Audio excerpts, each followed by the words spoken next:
Hello, my name is Dante Renee from the 10 Room Bizarro YouTube page where I talk about films that I believe need to be talked about more. Like tonight's film, this is 1983's Babylon Blue. 1983's Babylon Blue right here, amazing poster art. Oh, give me 1 second here. Sorry. Whew. Had to get that hair out. Babylon Blue 1983. It says it's bluer than ever. That's Bridget Monet on the cover right there.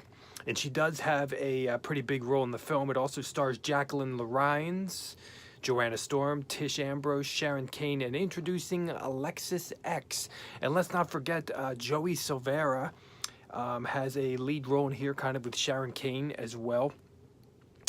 And this is about an hour and 13 minutes long, hour and 14 minutes long, and presented by Video X Pix. So let's get into this film from 1983, this hardcore X-rated adult film called Babylon Blue. You know, the title is very, very interesting because there's a color in the title, of course, but this is a movie stylistically that plays with a lot of light. It's a movie that deals actually, if you look carefully enough, you'll see blue hues throughout the film, which is very, very interesting. And one of the things that I thought was, I mean, this is a New York film, okay? This is New York, and you'll see New York during the daytime, you'll see New York at night. The daytime shots of New York almost remind me of scenes in The Exorcist, the original Exorcist, when the priest that's losing his faith is kind of like in a public park or something like that. But the nighttime shots can almost remind you of like, you know, William Lustig's Maniac, but it's, you see all the cityscapes, all the city lights, and then this interesting blue light that is shining from something somewhere, maybe the top of a building or something, but the movie goes back on that a few times. And stylistically, it's a movie that definitely plays with light. There'll be some neon colors in the movie. There will also be a section where the camera goes in between two people having sex, missionary style, and every time the guy goes inside the girl, it kind of makes this light that is just so interesting, like a white bright light shutting and, you know, opening, shutting and opening.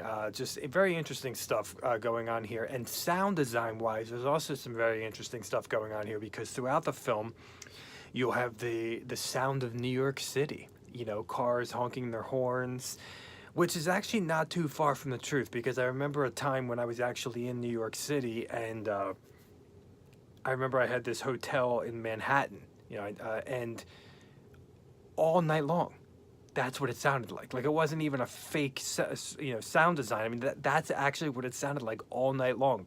Cars honking horns, you know, skidding on their brakes, taking off quickly, and, you know, the tires on the street, you know. So, but with the soundtrack, we have late night jazz, and kind of groovy jazz, funky, disco-y jazz. As a matter of fact, I was quite shocked to find out that this movie was done in the 80s, because it really has a 70s sound to me. And as a matter of fact, the film itself looks 70s to me. No joke. It does not seem like 1983. I mean, I know it's early 80s still, definitely. It's early 80s, but it seems like a 70s film to me. And the music is, I mean, you know, like I said, disco, groovy, funky, heavy on the jazz. And the very interesting thing is that you'll have sex scenes in here with no music at all, just the natural sounds. And then, especially for the beginning sex scenes, and then all of a sudden there'll be music in those sex scenes, and then the music will cut out. This is a movie of, as we talk about sound, it's a movie of dialogue. It's a movie of dialogue. You know, if this is a porn film, of course, you're looking at you're looking at the style of sex, where sex is the substance. But there's also a strong storyline in here, and strong characters in here, and strong acting in here. But the sound is also the sex in Babylon Blue, because this is a film where words are sex. Where, I mean, you know, you've heard of dirty talk, of course. This is a film of very, very strong dirty talk in here. But given the sexual situations of the film, there's almost a fetish for talking. There's a fetish for words, for sexual words, for the sexuality of words. Babylon Blue is very strong in that. Within Babylon Blue, we have a film of prostitution and imprisonment and a hypochondriac and comedy and romance and relationships and anger and kind of coming to the end of your rope and trying to figure out what you want to do with your life, changing your present situation and moving into another direction. It's a movie that embraces you go say, oh, our sexuality, but no, it's a movie that embraces sexual fantasies. So it's not, this movie's not only the sexuality of words, it's the sexuality of fantasies, whether you're married or not married. It's also an interesting theme. There's an interesting theme running through the film of marriage, and where marriage is when someone's at the end of their rope, or where is marriage? Is it in the what does it indicate in terms of the journey of your life? Is it in the latter portion? Is it in the middle portion? And what does it do with your decision making? What does it do with your career? What does it do with your with the way that you make money? This is also a film about money as well, and a very interesting and unique friendship that could be more. Within this film, we have male prostitution and female prostitution and an amazing studio. An amazing studio. When I say studio, I mean, I guess it's a studio apartment, but it's so cool, and it has this great little like food area or breakfast area or something. And really, in a way, it can almost play out like an anthology film, because we are tracking, in a way, the tricks, the prostitution gigs, and this is a prostitution business that promises whatever your fantasy is. And so we enter into these different sexual worlds. You know, there's one of my favorites is actually The Married Couple. And never saw the husband or the wife before. And that's definitely one of my favorites. It's wild, and a girl who wants to be kind of suspended in the air on a bed or a pillow, and there are very interesting things going on with the people that work at this prostitution business. I've never quite seen anything like this before, where people are kind of being utilized. Both genders are being utilized, guys and girls. For the same gigs, and guys and girls work at this business, and so that's something that I don't think I've ever really seen quite something like this before. Typically you look at films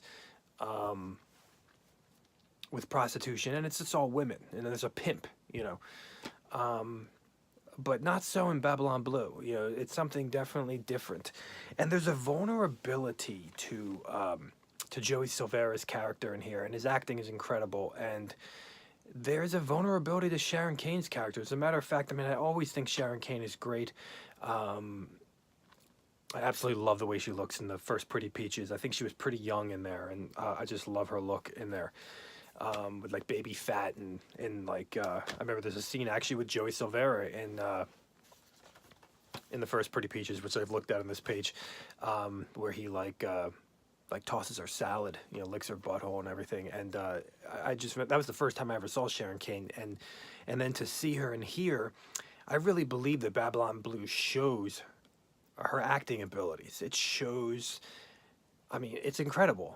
There's drama in this film, and there's comedy in this film, and there's romance in the film, and there's sexual adventure and wildness in this movie. The sex also ranges from pieces of the story from,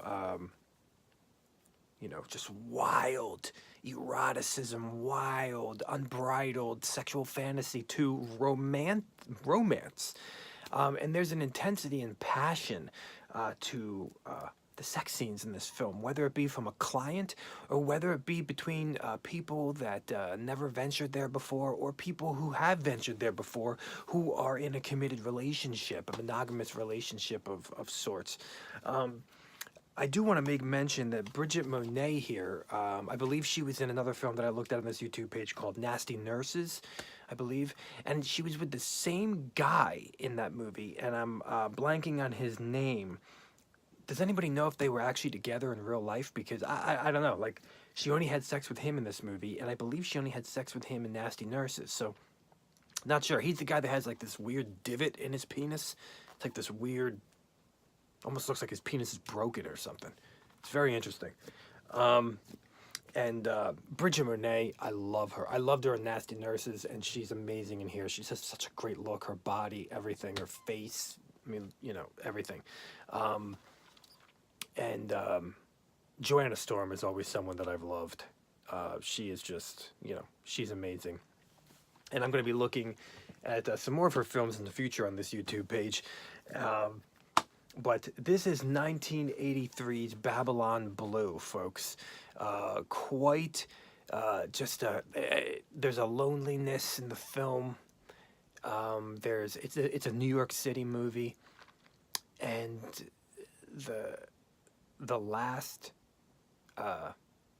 freeze frame of the movie in a way reminded me of Christina Applegate's movie, her first movie, Streets, which I've also looked at on this YouTube page for the 90s, early 90s. So there's some heart in here. Look at that last frame right before the closing credits. There's definitely some heart in here. Thank you so much for watching the 10 Room Bizarro YouTube page, where I talk about films that I believe need to be talked about more, like 1983's Babylon Blue. Please feel free to check out all my other videos in this YouTube page, as well as my own personally made films at vimeo.com/poopydiarrhea, Poopy diarrhea. You can follow me there and get all the updates on my new movies personally. Thank you so much, and good night.